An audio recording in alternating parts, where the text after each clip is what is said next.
Hello, everyone, and welcome to the podcast, Every Day is a Train Wreck, where things look perfect on the outside, but as we know, they definitely are not. I'm your host, Marley Major, and I'm a celebrity-based event planner in LA. And my job, literally, what pays my mortgage, is to make everything seem, appear, and feel absolutely perfect, just like those filters on Instagram. But what I have learned is that no matter how subtle the filter, there are an awful lot of wrinkles that they are covering up. So this show is going to interview celebrities, business owners, and everybody in between who's got a great story to tell. And I'm super excited to introduce you to my guest, Jennifer Dawn, and I'm going to let her give you a few of the perfect highlights of her life. But as you know, based on this podcast, we will also reveal the not so perfect underbelly. So Jennifer, welcome, and thank you so much for being here with us. Oh, Marley, thank you so much for having me. I am so excited to expose the underbelly. I know that might sound a little bit crazy, but it's just like we all have these, perfect, bios on paper, and there's just so much more behind it. So thank you for having me here with you today. Here's the perfect on paper. So I started my first company when I was 23 years young. I didn't really know anything. I just knew that I could do it better. And it was a software company. And I grew it from absolutely nothing. My first year, our sales were $300. And I grew that to 7 figures. From there, I went on to have a construction business. And then after that, I actually went back into corporate. I was the software division president for a $54 million manufacturing firm, and they hired me to grow their software division, which I did. And so I took their software division into multiple 7-figure revenues, and I did that in a very short period of time, less than 2 years. From there, I left corporate and I went back out on my own, and I became the president of an international networking company of women entrepreneurs. And when I was there, I tripled their revenues. And that's really how I launched my coaching practice. And so now I am a business coach. I'm blessed to be coaching business owners all over the world, but of course, primarily based out of the US, but amazing business owners. I get to coach them and work with them every day. It's absolutely my joy and my passion. And so that's the work that I do now. Well, and the thing is that if you guys are just listening as a podcast and you're only listening and not seeing, thank goodness I talked about the underbelly portion at the beginning, because otherwise when I hear that bio, I would already probably be like, wow, there's no way I'm going to just roll over and die myself. I cannot compete. And if you could see Jennifer, and hopefully some of you will tune into clips or something of this on Instagram or on YouTube.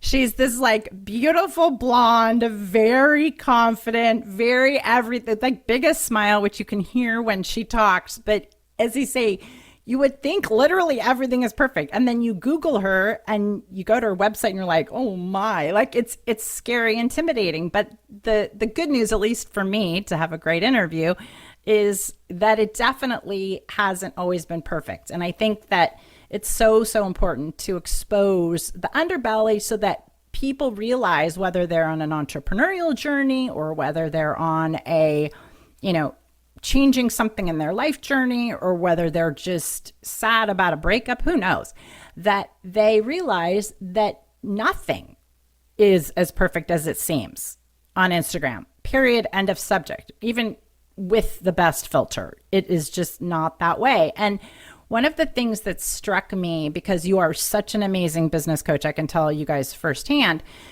is that how you started. I mean, we would think, okay, she's already brought all these gazillion-dollar companies. I mean, hopefully everybody's doing the math that 7 figures is millions, right? And, and I did it in a short amount of time. Of course you did. I'd like to gag right now. But when you look at, now you're a business coach and you coach other businesses, but you got a rocky start with that coaching. So, and quite frankly, every time I hear this story, I'm like, how did the woman not quit or be so full of rage, let alone, the big smile? So tell us kind of how it all got started. Yeah, absolutely. And First of all, I love it when you say, hey, go look at her. And oh, it's all so perfect. No, not at all. So I love that we're talking about this because I think it's something that we really have to talk about, right? We see the photoshopped pictures out on social and on the web. And of course, on our websites, we're not going to put those pictures of us on, Saturday morning. Like we just got the shit. Oh, can I curse on this? I don't. 100%. I mean, my Yay. God, you're Okay. talking, yeah. Like, Great. hi, We I'm just so got hungover. I just barfed. Yeah, no, right, I get it. right, Yeah. right. Like we're not going to put those pictures of us, after a work week on Saturday morning when I just pulled a 70-hour work week to keep everything together. Like that's not going to go generally, out on our websites for our marketing. And Right. so, but it's a very, very real thing of what's really happening behind the scenes. And just as like you're a celebrity event planner, I've worked with so many high profile business owners.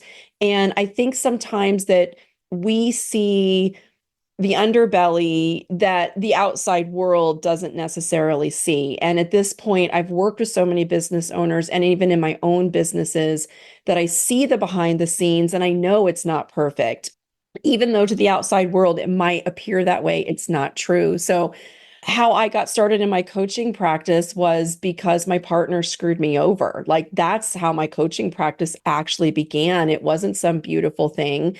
It was this just devastating betrayal. I mean, that's really what happened. So, and that came off of a devastating betrayal before that, because even when, oh, and that came from, hey, oh, the loss of my construction business because it was a massive failure. So Oh, let's good. not Okay, I'm forget that feeling like this, yeah, I'm right? A lot feeling of train wrecks, Marley, a lot I'm of train feeling wrecks. a lot better, number one. Okay. And number two, I want to stop you and just, you said something that really got me, which was you're like, it felt like a betrayal. And one of my questions that I always kind of want to dive deep into is, do you think, because I don't know if I would hear a dude say there was a betrayal, but yet when you say a betrayal, I know exactly what you mean. Granted, I know the backstory already, but as soon as you say that, I'm like, oh, there's a juicy, like, mean girl story here.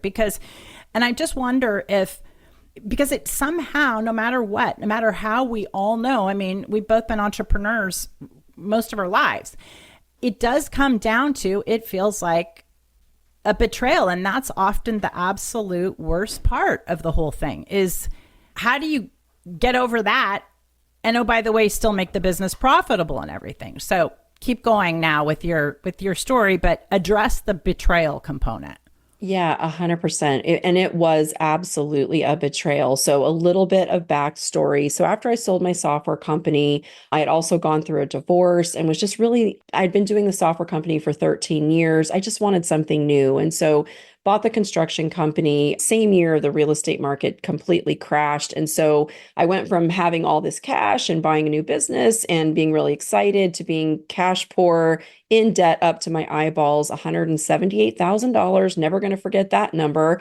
And I became very disillusioned really with being an entrepreneur because it had been such a big part of my life. And now I had this failed business. I was in all this debt. And so that was really what caused me to go into corporate and land the big fancy corporate job. And the first year there, I thought, oh, this is my dream. I'm never leaving. I'm going to retire with this company and all my hard work. Boy, it's all finally going to pay off. Well, I discovered some problems in their software source code, and it was a very male dominated industry. I'm the only senior female executive, at the board table.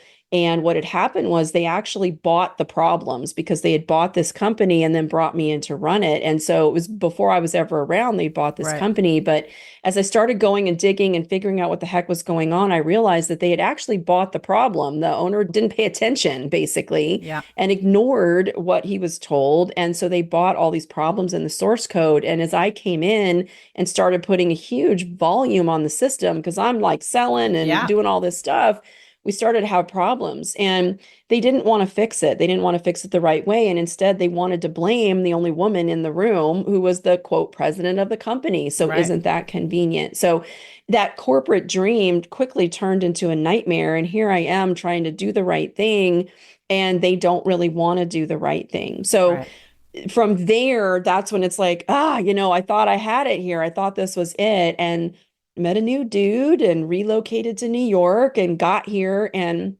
had no family, had no friends, didn't really know what I wanted to do after corporate, just, that corporate ass kicking. Yeah. And it's just like, what do I want to do? So I go to a women's networking group and I meet the owner. She's fabulous. And a few weeks later, she offers me a position of leading their masterminding and accountability circles. But And wait a second. I want you to yeah, pause 1 second. There's even a great story with that whole networking meeting, right? yeah. Okay, so because you almost didn't go to that.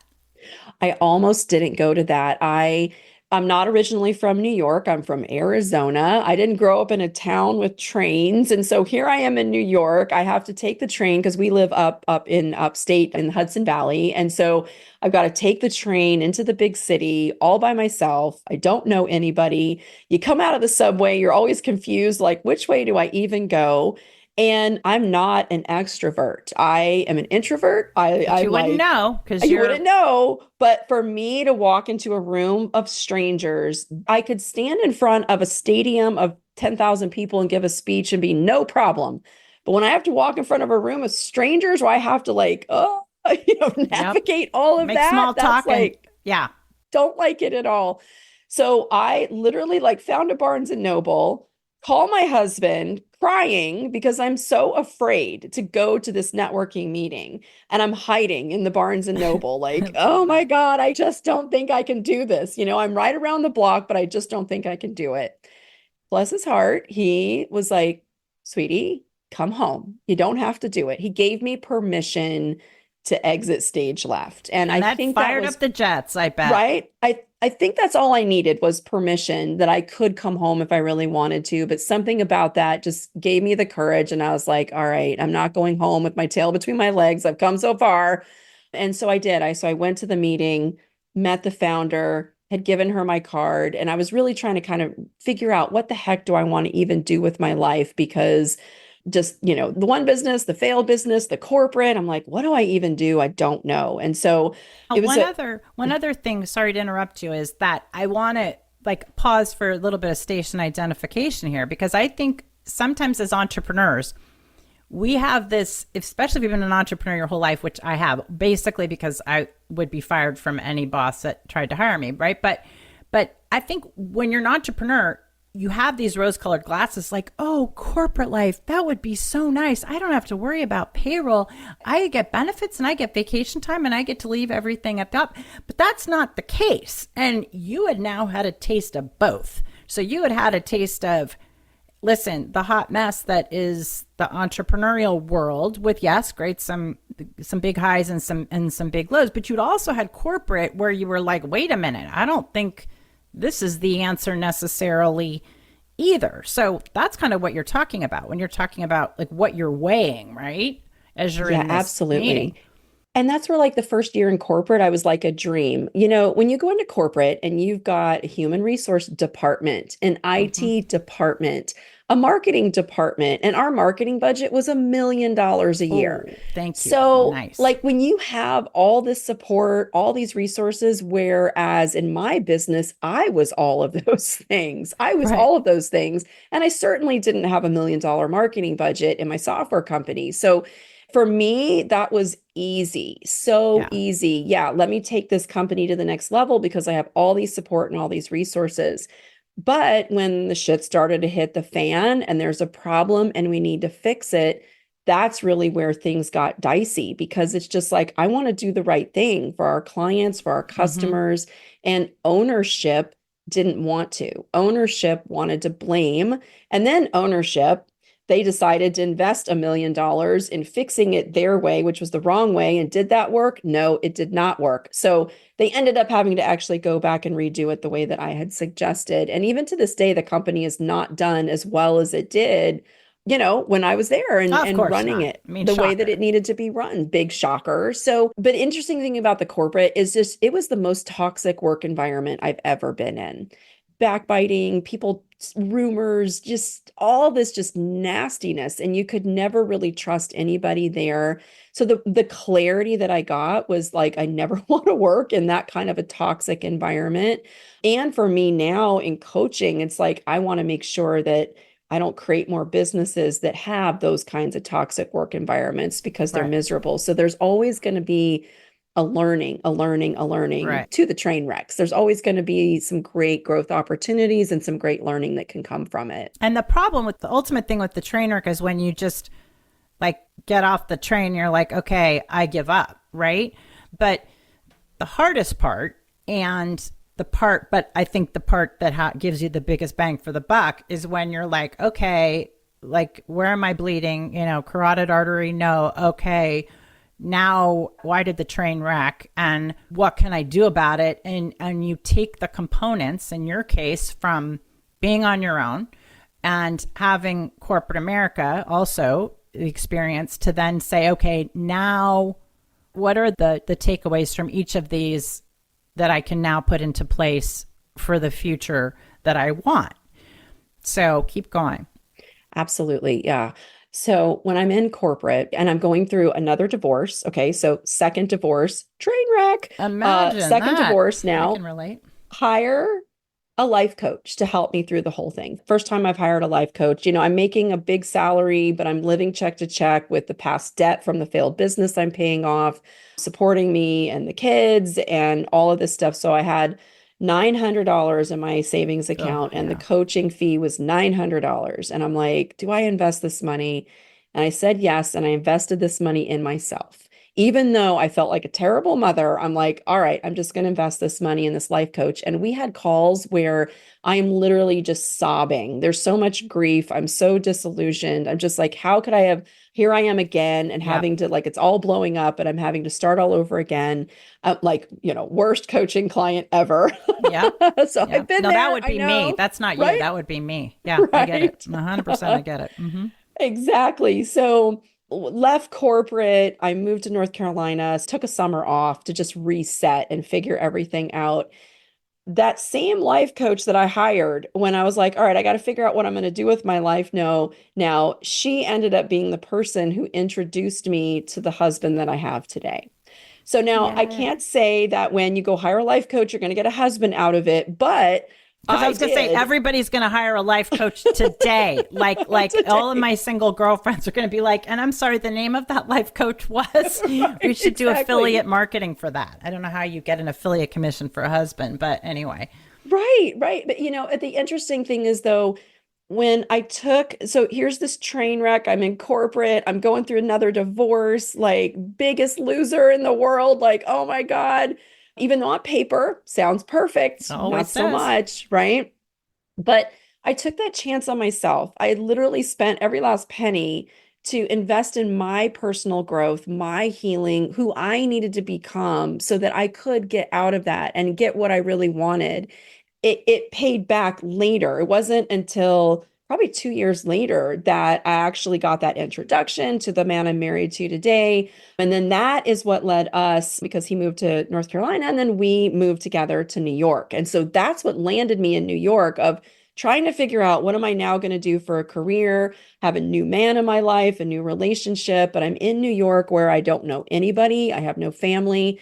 And this is in Arizona. Were you guys in the city at this point? No, no, no. We moved, thank you, Jesus, to the Hudson Valley Yeah. Okay. because all that city, I have horses. It's like, no, I would not have done well.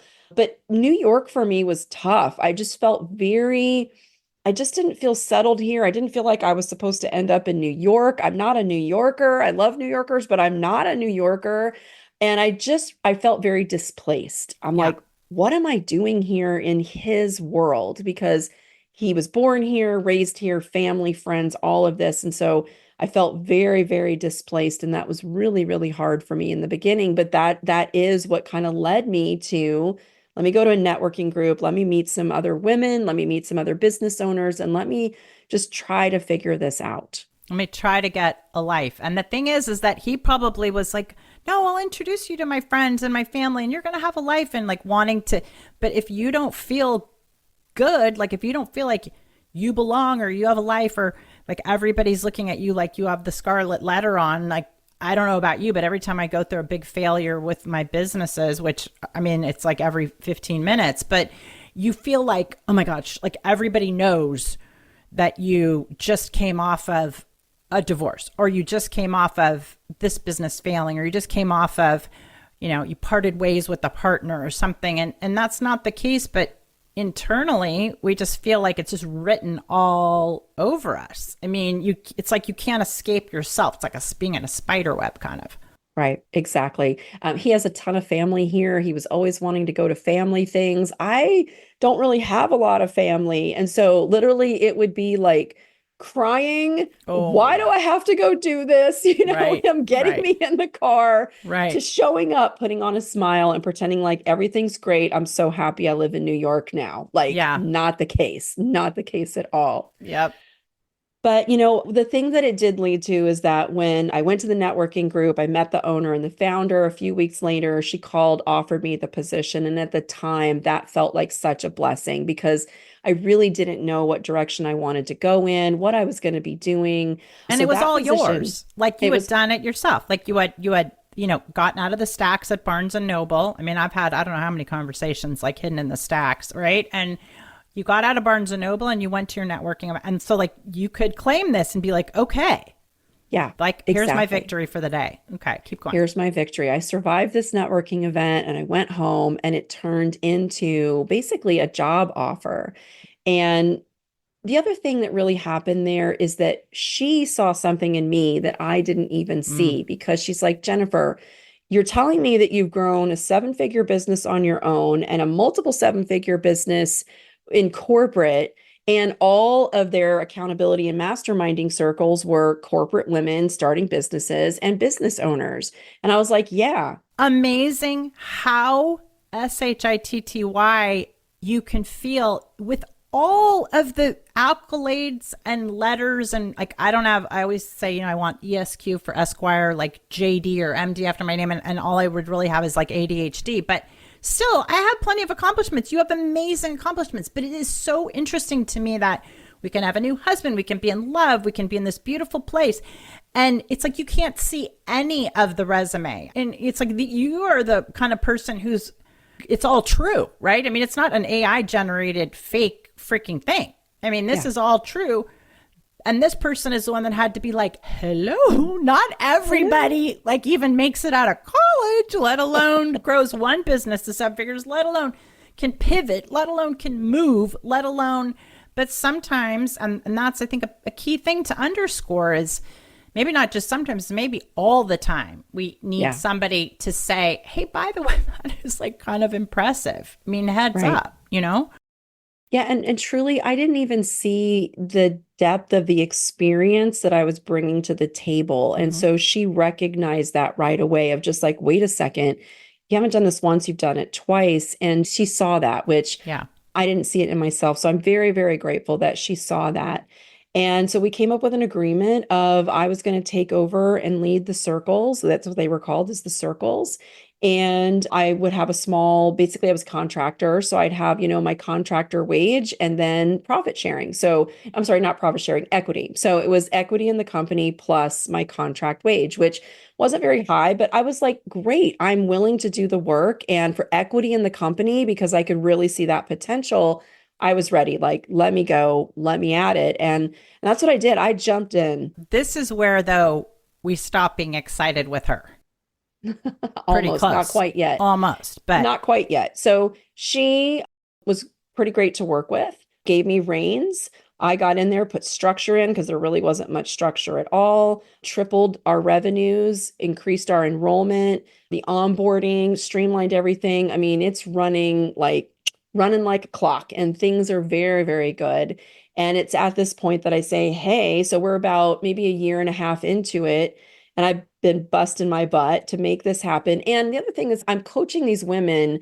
They had what was called 6-figure club and 7-figure club. And so 6-figure were all the 6-figure revenue businesses. And 7 was you had to have exceeded 7 figures. And the 6-figure was much larger group of women. Oh my gosh, loved these women so much, loved my work with them. And as I'm coaching and mentoring them, I'm discovering a love for coaching and mentoring that I didn't even really realize that I had. So all this is going on. It's all very good. And that's when I start asking, because we'll get to this in the key takeaway of dumb shit not to do, is I don't have a written agreement. We have a verbal agreement. And I start asking, can we get the written agreement? Because things are going so well. I want that equity in the company that was promised to me. And this is the part where we can start not liking her so much, when the excuses start coming up of, it's at the accountant, I left it in my car, we My just need dog to, ate it. My yeah, blah, chicken blah, sat blah, on blah, it. blah, Yeah. right? Excuse after excuse. And this goes on for a month or two of me asking and just reasons why it can't be produced. And that's when my husband says to me, Jennifer, she's using you. And I did not want to hear that. And I got very angry with him because I'm like, how dare you say that? Like, no, that's not who she is. Like, our daughters were friends. And, Oh, I'm yeah. just That's when like, it gets really nasty. right? Like, Yes. oh, no, she couldn't possibly be using me. But then once it was out there and I had to really look at it, and it became very evident, yes, of course she's using you, because she's getting me for a pittance. Her business has just skyrocketed. Right. She's pocketing all this money. Why would she want to give up equity? And because I didn't get the agreement in writing from the get-go, yeah, then what happened was, because she's a lovely narcissist. And so Oh, that's she, awesome. Let's have a follow up on that. Narcissists are like my right? favorite subject. Yeah, She turned it around on me of and course. made it about me not trusting her. That's Hmm. was the what's wrong with you, because you don't trust me, you don't take me at my word. And then that's when I had to make the really hard decision to resign. And so I did. So I gave my resignation and left. And I was emotionally devastated. I mean, in full transparency, I cried every day. I couldn't believe all this hard work I had done was basically out the window.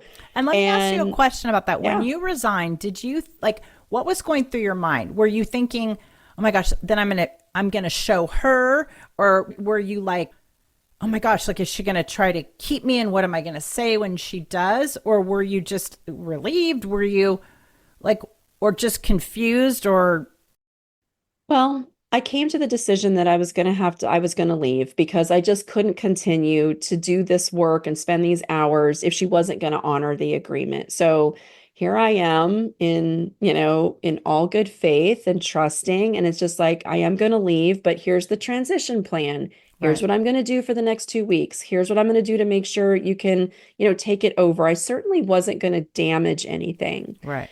So the next day, she brings in one of her other buddies and basically says that she fired me. Oh, good. Okay, there you Yep. go. And then takes everything over, locks me out of everything, and basically just kind of like jumps in and takes everything over, steals my last paycheck, which I Okay. needed, that refuses to pay me, and steals that last paycheck. And so then you're just like, wait a second, like I did it all right. I did everything Yeah. right and still got screwed over. And that's where, I mean, you and I have had many conversations about this. This is like the a big turning point component is that time when it's like it's you have the adrenaline when you quit or fire the client or whatever it is, right? And then there's the sting of right after, but then there's that part, it's kind of like grief where you're alone at night, and with your thoughts, and where you start going through what I call the tape, where you're just Yep. like, here we go again. I always do this. It never works. Like it's the always and never kind of Yeah. things. Yeah. And we do such damage. And I think there is a good part of some of that reflection, right? Because that's Yeah. what gives you the life lessons. But gosh, we just all spend way too much time on it. We really do. And when it's fresh, boy, that Ooh, is a deep yeah. wound. And I don't see how you can get through something like No. that and not feel sorry for yourself, not beat yourself up, because it was just devastating. I had a lawsuit on my hands. I went and talked with an attorney, but I was just so emotionally beat up from the whole Yep. experience. Like, I didn't have any fight left in me to go after this woman And you're going to still and see her at get Girl Scouts or whatever with the daughter, like, right. and supposedly play nice when you just want to be like this evil woman to not be a Girl Scout. She's Yeah, horrible. exactly. I just wanted to run her over with my truck. I mean, Yeah. that's where I was. It Yeah. was like Mm-hmm. And I just also felt betrayed because I thought we were friends. We were not friends. And it was just the whole thing. But, in between the crying and the running the tape and Hmm. losing sleep over the whole thing, a few of the women, when it all blew up, were like, what happened? Jennifer's here one day. It was before I could even tell anybody that I was going to be leaving, and here's the transition plan and blah, blah, blah. And so it all blew up and they're like, Jennifer's gone. And she was very tight-lipped. Like she wouldn't tell anybody anything about what had happened. It was just Jennifer's gone. Not suspicious at all, even though Not Jennifer's been suspicious. there every 10 minutes for the last year and a half. But okay, keep Right. going. Right, exactly. And so several of the women were like, what is going on? And they reached out to me personally. The bright side here is that they wanted to continue to work with Yeah, me because we'd gotten so many great results for them in their businesses. right. So, literally overnight, with really and truly, like the next day, these women are reaching out, going, what's going on? And we are Team Jennifer, and we want to still work with you. So, my business coaching practice was born overnight through betrayal and just emotional devastation. It's like a Honestly, that's lotus. Like out of like a the lotus. muck It was, comes the beautiful here it flower. is. Yeah, here it is. Here's a business coaching practice. And so I started working with these women, and that was, I don't know, 10, 12 years ago. It was quite some time ago now. And now I've grown my coaching practice into a seven-figure business. And it's beautiful and I love it. And it's the work that I was meant to do. And of course, there have been ups and downs and things are not perfect, but now we have a team of 6 coaches that work with me. We have a marketing agency, a podcast, retreats. Like we do all of these wonderful things. And so it's actually hard to look back now and Right, not actually feel grateful right, for the train wreck, even though at the time I was just like, this cannot be happening to me again. How do I have to start all over again? right. And that's something interesting too to think about. Like, I don't know whether people who are listening believe in God or the universe or whatever it is. I believe in God. So one of the things I'm always reminded to say is thank you, God, for my struggles, even when I'm like in the midst of it, because there is always something good that will come out of it. Always. Like, even if it's, I mean, assuming you learn the lesson and actually, act on it. Like I'm assuming for you now, you do get everything in writing. And even if it's just a simple, hi, just confirming, bam, bam, bam. And I'm absolutely guilty of that. My gosh. And so many entrepreneurs are about not getting stuff in writing. But it's an interesting component to all this. There are just so many layers to it Yeah. all. Yeah. And one question I for some reason I can't get out of my mind, probably the ADHD, like focus on the bright shiny object. But one of the things you mentioned that stuck out was you said you were coaching the 7-figure business, the women in the 7-figure businesses, and then the women in the 6-figure businesses. Mhm. The ones who had the 7-figure businesses, because anyone knows, I mean, first of all, to even run a 7-figure business, whether you inherit it or not, is enormous. But to start it from the ground up is really huge. What Mhm. did, I think our listeners would be interested in hearing, did the 7-figure business people, did they have it all together? Like, were they like, oh, I'm fabulous and they had no issues? Because it would seem like, oh, you finally break to 7 figures, right? And then you're, Yeah. oh yes. Or were they crying on the phone too?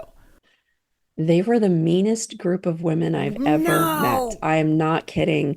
We had a What? weekend retreat, and on the weekend retreat, of course, because I was part of the company and led the 6-figure club, like I was invited to come on this weekend retreat with the quote 7-figure club. And I'd Oh, grown we buried multiple, the lead. This is yeah. where I should have started. Okay, keep going. Man, I did. There was a story with, there was an onion born in an onion. Okay, Oh, keep yeah. going. Oh, yeah. So they invited me to come on this weekend retreat. I was so excited. I was Yeah. really so excited to be around these women that all had these 7-figure businesses. I just thought, oh my gosh, this is going to be the best thing ever. And I am not kidding when I say these were the meanest group of women. Now, knowing what we know now about the founder, and she's the one who ran the 7-figure club, it's really not a surprise that she brought in a Right. group of women who were not the nicest women. So it doesn't surprise me now, but yeah, I mean, they were so mean, so mean. And I left that retreat going, I do not want to be around these women ever again. I I'm now going need back business to my coaching, you were six-figure saying. women who Yeah, are super nice and super wonderful and the kind of people I want to be with. And there was actually a period of time where I really was just like, do I really want success at that level? right. Because if that's who I have to be to get that kind of success, like I don't want it. I've since gotten over that, Marley. Yeah, well, thank God you'd have. And yeah, so have I. And company is good up here in the seven-figure era, but Yeah. for some people. But Yeah. why do you think, is it just that the leader was a witch and so she attracted other witches? Or was there a part of it that they just were like, oh, you're an outsider? Or, well, first of all, let's just remember you were in New York. That is, I mean, I'm a wannabe New Yorker and everybody thinks I'm from New York, but that's still a rough place, especially in business, especially with women, and especially when you're at that level. I mean, seven figures, that is no fooling around. So Yeah. was there anything else, or were they just, they felt like they had to be ruthless to get to that level? I think it was a lot of different things. One, the founder, absolutely, she liked to stir things up, no Yeah. doubt whatsoever. When we talk about leading by example, she absolutely was. It was interesting because she was representing herself as a seven-figure business owner, and she had three different businesses, but none of them were actually at seven figures. Oh, it's sort of the like combined, kind of Yeah, like she so was she just lumping it all combined them. together. And Oh, good. There you you and go. I both know Yeah. when you have three businesses that are doing, $300,000 That's each, a that's not totally different story. it's a totally different ball game. So she was already misrepresenting herself like right from the get-go. And then the women who were there, I think there was definitely some of that ruthlessness. You just have to, do whatever you can to get ahead. Yeah. But even like we were doing an exercise where people were matched up for like a brainstorming exercise, and I got matched with one of the other women. And so she goes behind my back, talks to the founder. Oh, I don't want to be paired with her. Like this kind of like kindergarten nonsense was God, going on. man.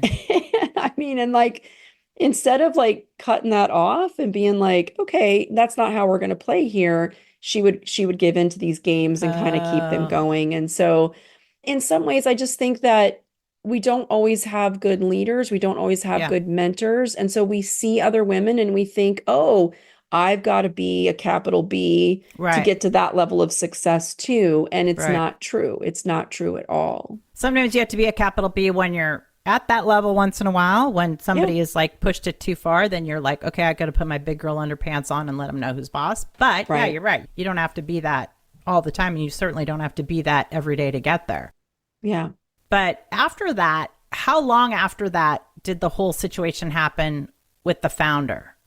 Not too much longer, probably within the Interesting. next, let's say, 3 to 4 months. Uh-huh. I started to see a side that I didn't really like, I didn't want to be part of. And then when my husband was like, hey, she's using you, it's like, oh my gosh, it was right there, but I just couldn't see it. Yeah. And I was just so caught up in the work because I loved the women. I loved helping them. I love business. I love growing business. Yeah. And so just I'd finally found work that I felt so passionate about and was so committed to. And I certainly didn't want to let that go by leaving. I couldn't see far enough ahead to know there was something so much better waiting for me. And I just couldn't see it at that point. We never can. It's just, you can't read the label from inside the jar. I'd love to know the people that say they can always see. I mean, you can't. It just everything looks dark and black and impossible. And like you're never going to fix it, That's and right. so I could obviously talk to you all day and all night, but what would you say are some of your key takeaways? So it's certainly a great story. We can extrapolate a lot, but what would you say are the key things you took away? I mean, was it always get everything in writing? What would if you were coaching absolutely. yourself about like, hey, this is what you really learned that was most important? Yeah. Key takeaway number one is work out the details of the divorce before you get married. Yeah. Well, And get it in everybody's in the writing. honeymoon stage. I mean, it's That's much right. easier. And yeah, keep going. That's I right. agree. Get it in writing 100% because like when everything is optimistic and positive, that's the Right. time to really work out the details of what divorce or this doesn't work, whatever it looks like, and get it in writing. Because also somebody who is on the up and up, like if you say to me, hey, Marley, I'm going to recap this conversation after this podcast and you're going to do this, this, and this to promote it. And if I stop returning your email, I mean, that's a problem. I want it in writing. Like the people who are on the up and up want it in writing as much as you do. Yeah. It benefits everybody. Yeah. So that should be a red flag if they don't. But anyway, that's a great point. What would be your next one? Key point number 2. Mm-hmm. The biggest growth comes from the deepest pain. Ugh, yeah. I know it sucks and nobody likes to go through it. But when we look at growth, the biggest growth, the most important growth comes from the deepest pain. Yeah. So no matter what we're going through and how bad it is, as long as we are stepping through it and setting our intention to actually turn it into a good thing and to learn and to pull the good from it, good absolutely can come from it. So that for me was a huge lesson as I looked back at other things on my life, I able to identify, hey, when you lost that business, look at how much you learned about losing a business. And now I can coach my clients so much more effectively than I ever could if I'd never been through the heartbreak of losing a business. Corporate, look at that toxic work environment. Right.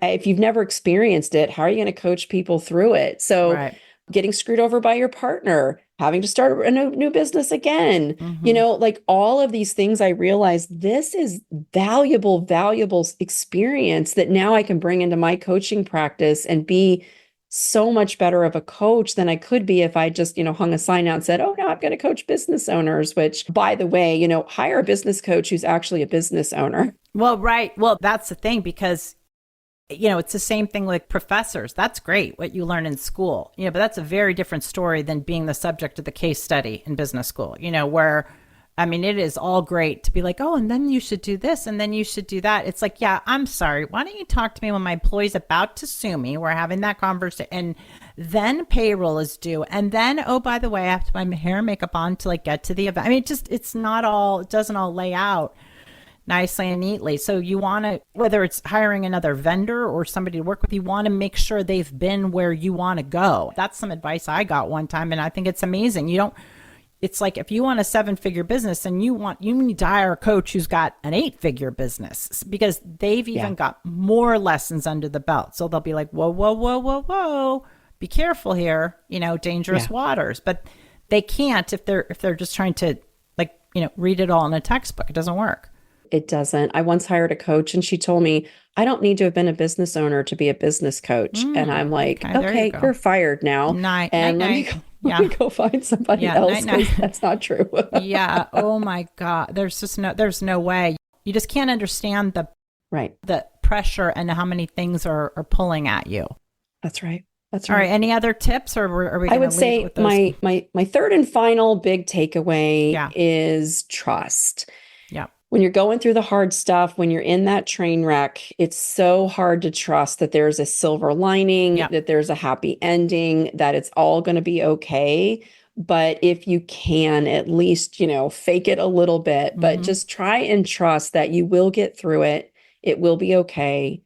And I always love the visualization of when you're driving your car at night and the headlights only go so far, but we drive at night trusting that there's a road and that we're going to be okay. And sometimes in those dark hours, that's what you have to do is just like driving at night with your headlights on. You can only see so far, but just trust that everything beyond that, it's there. There's a road there and it's leading you to a better place. Yeah. So, well, there you go. That's how you, make something good out of the crash and burn that we've all experienced. As I said, you gave me some other good crash and burn stories I'd like to interview you about. But so thank you so much, Jennifer, for being on Every Day's a Train Wreck and sharing some of your baby train wrecks. Tell everybody how they can find you and get a hold of you and learn more about you and your business. Yeah, absolutely. So you can find me online. My website is jenniferdawncoaching.com. Links to all my social profiles are there. I'm on LinkedIn and all the ones. But basically, the best way to get a hold of me is jenniferdawncoaching.com. You can access my books. You can check out my podcast, Happy Productive. And if you have any questions, always feel free to reach out. Awesome. Well, thank you guys for listening to Every Day is a Train Wreck. And if you are so inclined, if you got a laugh or shed a tear, hopefully you will hit subscribe and share the podcast with a few of your friends. And if you want to connect with me, go to Instagram at The Profit Goddess and check us out there. So Jennifer, thank you again for sharing your stories and helping us all maybe avoid some of those pitfalls. Really appreciate it. Thank you so much for having me, Marley. It was great.